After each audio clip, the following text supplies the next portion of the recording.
તો બીજી તરફ જામનગર મહાનગરપાલિકા કચેરીને બોમ્બથી ઉડાવી દેવાની ધમકી આપવામાં આવી છે। ધમકીભર્યો ઈમેલ મળતાની સાથે સુરક્ષા એજન્સીઓ દોડતી થઈ ગઈ છે। જામનગર મહાનગરપાલિકાને બોમ્બથી ઉડાવી દેવાની જે પ્રમાણે ધમકી મળી છે, અફરાતફરીનો માહોલ પણ સર્જાયો છે। સુરક્ષા એજન્સીઓએ જામનગરમાં મહાનગરપાલિકા કચેરી ખાલી કરાવી દીધી છે અને બીજી તરફ બોમ્બ સ્ક્વોડ સહિત ડોગ સ્ક્વોડ અને પોલીસ પ્રશાસનની ટીમ અત્યારે કામમાં લાગી ગઈ છે। તપાસ હાથ ધરવામાં આવી છે।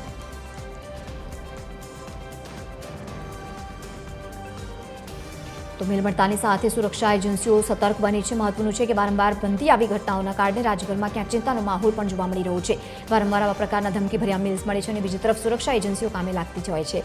એક પ્રકારે જે પ્રમાણે આ છેલ્લા ઘણા સમયથી આ સમગ્ર બાબત ઊભી કરવામાં આવી છે, જાણે થોડાક સમય પછી આવા પ્રકારના મેલ્સ મળી રહ્યા છે અને જાણે કોઈ ગેરમાર્ગે દોરવાનો પ્રયત્ન કરવામાં આવી રહ્યો હોય તે પ્રકારની આવું સતત આવી પ્રકારની ઘટનાઓ બની રહી છે। જે પ્રમાણે આજે પણ આવી જ પ્રકારની ઘટના બની છે। એક તરફ સુરતમાં પણ આ જ માહોલ જોવા મળ્યો અને બીજી તરફ જામનગરમાં પણ આ જ પ્રકારની પરિસ્થિતિનું નિર્માણ થયું છે। દર વખતે મેલ મળે છે, બોમ્બથી ઉડાવી દેવાની ધમકી આપવામાં આવે છે, પછી સામાન્ય કચેરી હોય કે મહાનગરપાલિકા કચેરી હોય કે પછી હાઈકોર્ટને પણ બોમ્બથી ઉડાવી દેવાની ધમકીના અનેકવાર જે પ્રમાણે મેલ્સ મળ્યા છે અને બીજી તરફ સ્કૂલોને પણ ટાર્ગેટ કરવામાં આવે છે। આજે કોર્પોરેશનમાં ઈમેલથી ધમકી આવી હતી।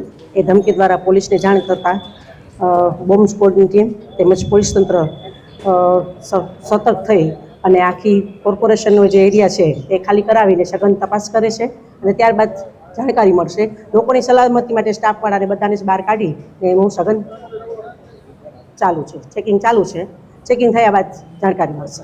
એક ઈમેલ મળેલો છે જેની અંદર આ મહાનગરપાલિકાના પ્રિમાઇસીસમાં પાર્કિંગની અંદર ક્યાંક બોમ્બ મૂકવામાં આવેલો છે એવી એની અંદર જાણકારી હતી અને એ જાણકારીના અનુસંધાને સુરક્ષાના ભાગરૂપે, સાવચેતીના ભાગરૂપે આજરોજ મહાનગરપાલિકાનું બિલ્ડિંગ ખાલી કરાવી સ્ટાફ અને અરજદારોની બિલ્ડિંગની બહાર સલામત સ્થળે બહાર લઈ અને બિલ્ડિંગની અંદર બોમ્બ સ્ક્વોડ, ડોગ સ્ક્વોડ અને પોલીસની ટીમ દ્વારા અત્યારે નિરીક્ષણનું કામ ચાલુ છે, ઇન્વેસ્ટિગેશનનું કામ ચાલુ છે અને આ ઇન્વેસ્ટિગેશન પૂરું થયે ઓલ સેફનો મેસેજ મળશે ત્યાર પછી મહાનગરપાલિકાનું કાર્ય છે એ રાબેતા મુજબ શરૂ કરવામાં આવશે। તો સુરક્ષા એજન્સીઓ સતત સતર્ક બની છે અને તપાસ હાથ ધરવામાં આવી રહી છે, પરંતુ જે પ્રમાણેની અત્યારે પરિસ્થિતિ સર્જાઈ છે, બીજી તરફ બોમ્બ સ્ક્વોડ સહિત ડોગ સ્ક્વોડની ટીમ ઘટના ઉપસ્થિત છે ઘટના સ્થળે। વધુ માહિતી સાથે સંવાદદાતા સલમાન ખાન જામનગરથી જોડાયા છે। સલમાન, જે પ્રમાણે અત્યારે પરિસ્થિતિ છે, આ પહેલીવાર આવી પરિસ્થિતિ નથી બની, વારંવાર આવા પ્રકારના ધમકીભર્યા મેલ્સ મળી છે, સુરક્ષા એજન્સીઓ તપાસ કરે છે, પણ કશું જતું અત્યારે હાથમાં ન લાગ્યું હોય તે પ્રકારની પરિસ્થિતિ છે। જ્યાં આપની ઉપસ્થિતિ ત્યાં કેવો માહોલ?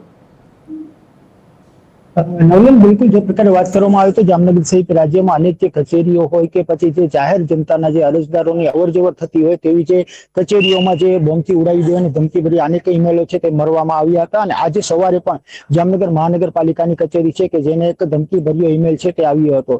મહાનગરપાલિકા કચેરીમાં જે પ્રકારે વાત કરવામાં આવે તો જે બોમ્બથી ઉડાવી દેવાની ધમકી મળતાની સાથે જ તંત્ર દ્વારા પોલીસ તંત્ર છે તેમને જાણ છે તે કરવામાં આવી હતી અને ડોગ સ્ક્વોડ, બોમ્બ સ્ક્વોડ સહિત જે રીતે લોકલ ક્રાઇમ બ્રાન્ચ સહિતની જે પોલીસની જુદી જુદી સુરક્ષા એજન્સીઓની ટુકડીઓ છે તેઓ જામનગર મહાનગરપાલિકા કચેરી ખાતે દોડી આવી હતી।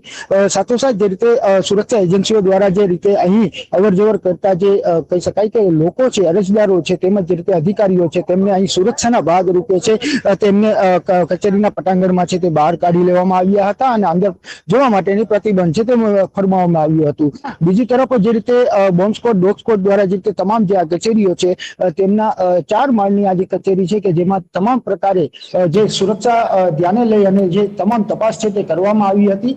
હાલ જે રીતે અહીં જે રીતે કોઈ પણ બોમ્બ કે કોઈ પણ એવી વસ્તુ છે તે સુરક્ષા એજન્સીઓના હાથે નથી આવી। જામનગર મહાનગરપાલિકાની કચેરી છે કે જ્યાં હજારોની સંખ્યામાં દરરોજ જે રીતે લોકો અને અરજદારો છે તેમની અવર જવર રહેતી હોય છે, ત્યારે આ ધમકીભર્યો ઈમેલ કોણે મોકલ્યો છે, શા કારણે મોકલ્યો છે અને ખરા અર્થમાં જે રીતે બોમ્બ મૂકવામાં આવ્યો હતો તો બોમ્બ અહીંથી મળ્યાની શક્યતા નથી અને તેને લઈને જ ફરી એક વખત જે રીતે સુરક્ષા એજન્સીઓ દ્વારા તમામ તપાસ કરી અને હાલ જે રીતે તમામ લોકો છે, અરજદારો છે તેમની અવર જવર છે તે પૂર્વવત છે તે કરવામાં આવ્યું છે, પરંતુ આ ઈમેલ ક્યાંથી આવ્યો હતો, કોણે મોકલ્યો હતો તે મામલે હાલ તો જે સુરક્ષા એજન્સીઓ છે તેઓ દ્વારા તપાસ છે તે કરવામાં આવી રહી છે। બિલકુલ સલમાન, આભાર સમગ્ર માહિતી સાથે જોડાવા બદલ। તો જે પ્રમાણે આ સમગ્ર ઘટના બની છે, બીજી તરફ સુરક્ષા એજન્સીઓ અત્યારે અલર્ટ મોડમાં છે।